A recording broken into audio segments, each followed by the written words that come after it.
This lecture, again, we have done some parts of it earlier. If you remember, I did do the unpivoting example in the target versus achievement, where we had 4 different months with us. But let's do it once again. Let's understand the problem first. We have 12 locations and there are 4 different regions. And there are 7 managers who are heading these 12 locations. So Malati has the first two, Brenda has the next two, Cornell, Denise have one each, Mimi has two, Joseph has one, and Morgan has 3 locations. Here we have the data for 10 different months from January all the way up till October. We want to find out who has been the best manager, whose achievement has been the best. Now, of course, we can't convert this data into a pivot table directly because it is not in a tabular format. So let's, without any further ado, let's pull this data into Power Query. So we click on data and then from table oblique range.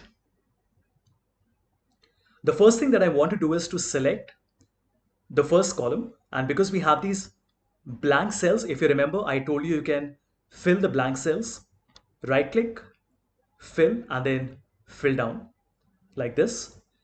Then we select the first 3 columns and we say that we want to unpivot all the other 10 columns like this. This means that Malati West Meissen is 10 different rows till October.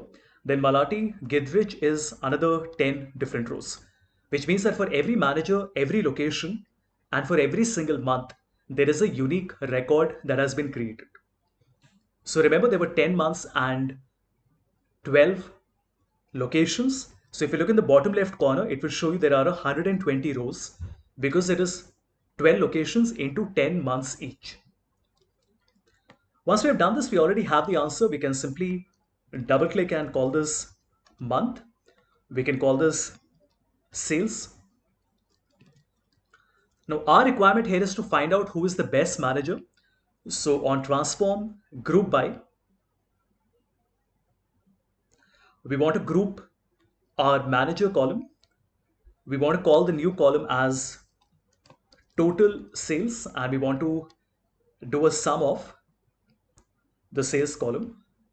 And when we press OK, we get a list of all the managers along with their sales amount. And if we sort it in a descending order, we get a list of all the managers.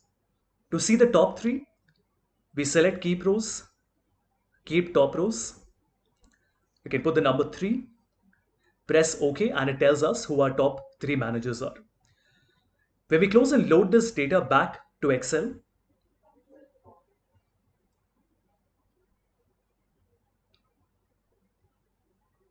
it's taking a little bit of time. So the data is loaded back. Let's select this table and put it back on the same sheet. So I'll put it on the right side next to my table. And obviously, when we select more records and I add it to my existing table and we refresh, here, of course, the names are not changing because these were the top 3. But if I make any of one of these numbers like really large, just so that you can understand, when I refresh, you will notice we get Birdie as the number 1 manager.